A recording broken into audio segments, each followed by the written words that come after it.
Okay, chapter 3, The Shadow. One of the first considerations which arose in the business mind of Mr. Lorry when business hours came round was this, that he had no right to imperil Tenson's by sheltering the wife of an immigrant prisoner under the bank roof. His own possessions, safety, life, he would have hazarded for Lucy and her child without a moment's demur. But the great trust he held was not his own, and as to that business charge, he was a strict man of business. At first his mind reverted to Defarge, and he thought of finding out the wine shop again, and taking counsel with its master in reference to the safest dwelling place in the distracted state of the city. But the same consideration that suggested him repudiated him. He lived in the most violent quarter, and doubtless was influential there, and deep in its dangerous working. So, Mr. Lorry had to figure out what he would do with Lucy and little Lucy. How, what are they gonna do? How he said kuno, he was more than willing to risk his own life, his own safety, but him keeping the wife of an immigrant prisoner might damage Telsons. And we know Mr. Lorry is a very honorable man, especially in terms of his work. And so he thought ko no about going to Defarge and asking him where they can hide Lucy. But then he kind of thought against it and was like, no, no, Defarge, his wine shop is in the most violent part of the city. I'm sure he is involved somehow in the revolution. Mr. Laurie is so smart, love him. Noon coming and the doctor not returning, and every minute's delay tending to compromise Tellson's, Mr. Lorry advised with Lucy. She said that her father had spoken of hiring a lodging for a short term in that quarter near the banking house. As there was no business objection to this, and as he foresaw that even if it were all well with Charles, and he were to be released, he could not hope to leave the city.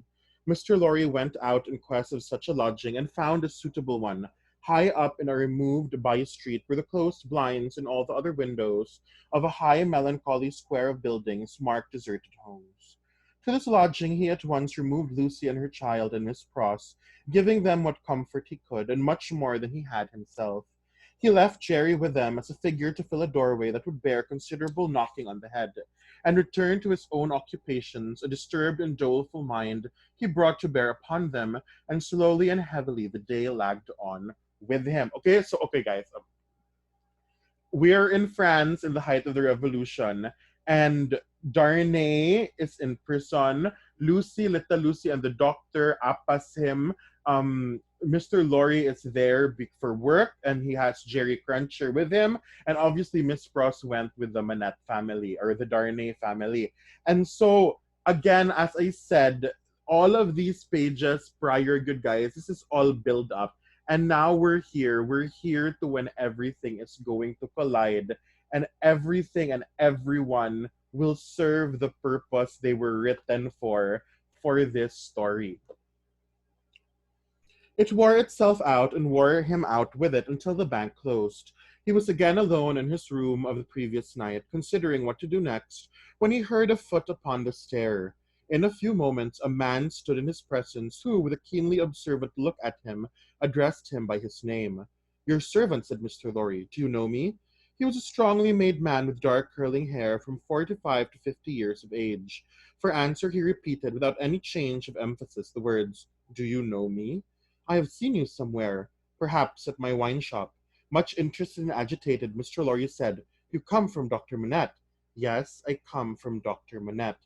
And what says he? What does he send me? Defarge gave into his anxious hand an open scrap of paper. It bore the words in the doctor's writing. Charles is safe, but I cannot safely leave this place yet. I have obtained the favor that the bearer has a short note from Charles to his wife. Let the bearer see his wife. Okay, so Dr. Manette left, and then Defarge shows up and then kind of asks nga, I have to see the wife of the prisoner. And I'm from Dr. Manette. It's so scary. It was dated from the forest within an hour.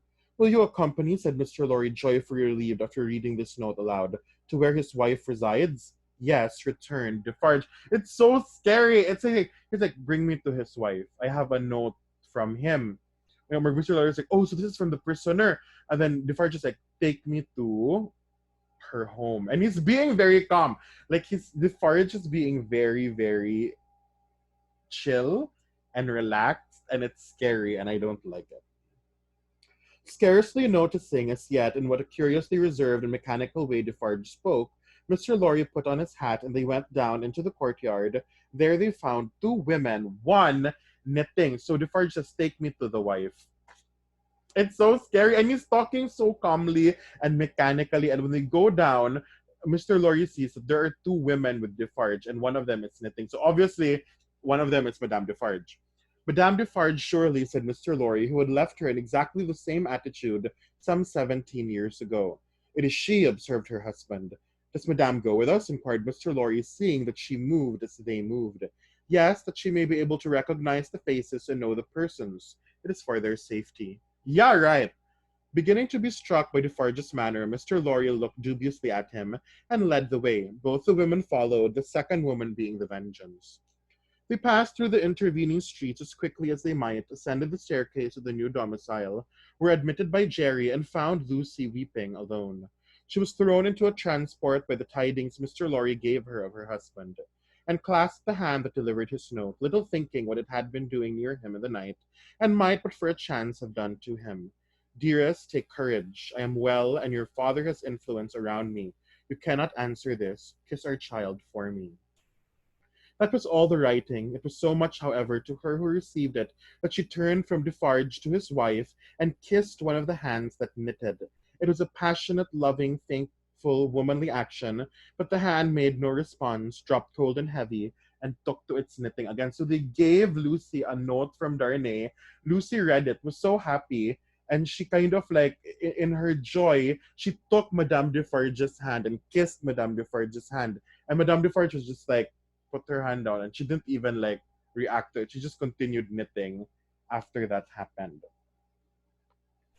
There was something in its touch that gave Lucy a check.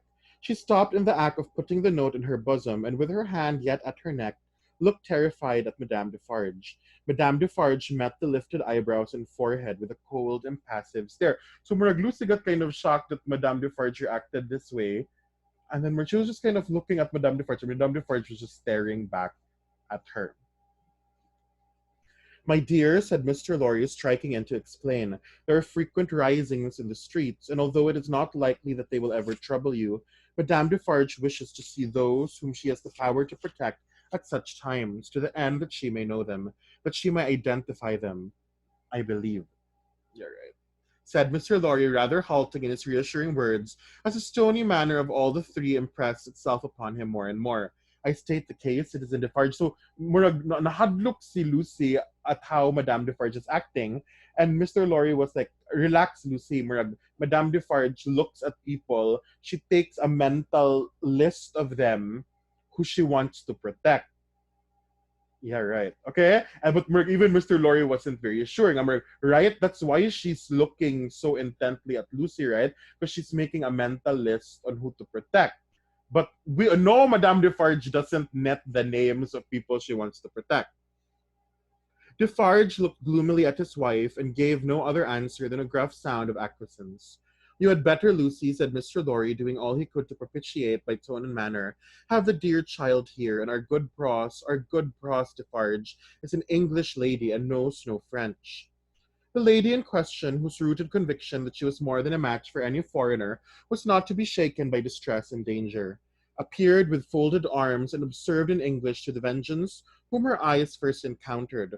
Well, I am sure, Boldface, I hope you are pretty well. She also bestowed a British cough on Madame Defarge, but neither of the two took much heed of her. So Miss Pross is being all mother hen and like crossing her arms, and she doesn't like the Vengeance or Madame Defarge. She has a bad vibe about them. And Mr. Lorry complimented her. You know, I ship Mr. Lorry Good and Miss Pross. Is that his child? Said Madame Defarge, stopping in her work for the first time, and pointing her knitting needle at little Lucy as if it were the finger of fate. So Madame Defarge stopped knitting and then pointed her knitting needle at little Lucy, and I was like, is that his child? Oh my gosh, it's so scary. Yes, madame, answered Mr. Lorry. This is our poor prisoner's darling daughter and only child. The shadow attendant on Madame Defarge and her party seemed to fall so threatening and dark on the child that her mother instinctively kneeled on the ground beside her and held her to her breast. The shadow attendant on Madame Defarge and her party seemed then to fall, threatening and dark, on both the mother and child. It is enough, my husband, said Madame Defarge. I have seen them. We may go. So they wanted to go just so that Madame Defarge could look at them and give the note, but mostly Madame Defarge is like, we can go now because I saw them now. But the suppressed manner had enough of menace in it, not visible and presented, but indistinct and withheld, to alarm Lucy into saying, as she laid her appealing hand on Madame Defarge's dress, you will be good to my poor husband. You will do him no harm. You will help me to see him if you can. Your husband is not my business here, returned Madame Defarge, looking down at her with perfect composure. It is the daughter of your father who is my business here. For my sake, then, be merciful to my husband. For my child's sake, she will put her hands together and pray you to be merciful. We are more afraid of you than of these others. Madame Defarge received it as a compliment and looked at her husband. Defarge, who had been uneasily biting his thumbnail and looking at her, collected his face into a sterner expression. Okay, guys, this is one thing, ha. If you notice, how is Madame Defarge acting and how is Defarge acting as well? Madame Defarge is cold, she's scary, and for the first time, we kind of see Defarge being very, where he's nervous, he's biting his thumb, he keeps kind of looking at his wife and waiting. This is not the confident Defarge that we know. When it comes to Lucy and Dr. Manette and this family, Defarge is not as cold and ruthless as he usually is. Okay, he's kind of he's nervous. It's like he's scared to do wrong. Whereas Madame Defarge is just as ever focused and scary, and you don't know what she's thinking. Good, but with Defarge, we start to kind of see beyond him just being a revolutionary. What is it that your husband says in that little letter? Asked Madame Defarge with a lowering smile. Influence, he says, something touching influence. That my father, said Lucy, hurriedly taking the paper from her breast, but with her alarmed eyes on her questioner and not on it, has much influence around him. So in the letter of Darnay good said nga, your father will take care of it because grabe, he has a lot of influence here in France. Okay? And then Madame Defarge is like, what did the letter say? It said your father has influence. Surely it will release him, said Madame Defarge. Let it do so. As a wife and mother, cried Lucy most earnestly, I implore you to have pity on me and not to exercise any power that you possessed against my innocent husband, but to use it in his behalf. O sister woman, think of me as a wife and mother. Madame Defarge looked coldly as ever at the suppliant and said, turning to her friend, the Vengeance, the wives and mothers we have been used to see since we were as little as this child, and much less have not been greatly considered. We have known their husbands and fathers laid in prison and kept from them often enough. All our lives we have seen our sister women suffer, in themselves and in their children, poverty, nakedness, hunger, thirst, sickness, misery, oppression, and neglect of all kinds. We have seen nothing else, returned the Vengeance. We have borne this a long time, said Madame Defarge, turning her eyes again upon Lucy. Judge you. Is it likely that the trouble of one wife and mother would be much to us now? She resumed her knitting and went out. The Vengeance followed. Defarge went last and closed the door. Courage, my dear Lucy, said Mr. Lorry as he raised her. Courage, courage. So far all goes well with us. Much, much better than it has of late gone with many poor souls. Cheer up and have a thankful heart. I am not thankless, I hope, but that dreadful woman seems to throw a shadow on me and on all of my hopes. Tut tut, said Mr. Lorry. What is this despondency in the brave little breast? A shadow indeed, no substance in it, Lucy.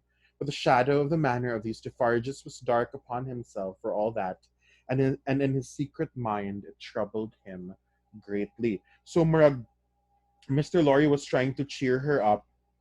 He said nga, okay na Lucy, oy, like, ayaw, don't be so scared. And then Lucy was like, I don't know, but that woman just has cast a shadow on all of my hopes. And she scares me. And then Mr. Lorry was like, don't be scared, don't be scared. But actually in the inside, he was also feeling scared as well. All right. So that is chapter 3. Oh no, chapter 4. Oh no, sorry, chapter 3, yes. And that's chapter 3, The Shadow. You will do chapter 4, Common Storm with Teacher Kara, and then you'll come back to me for chapter 5, The Wood Sawyer. Okay?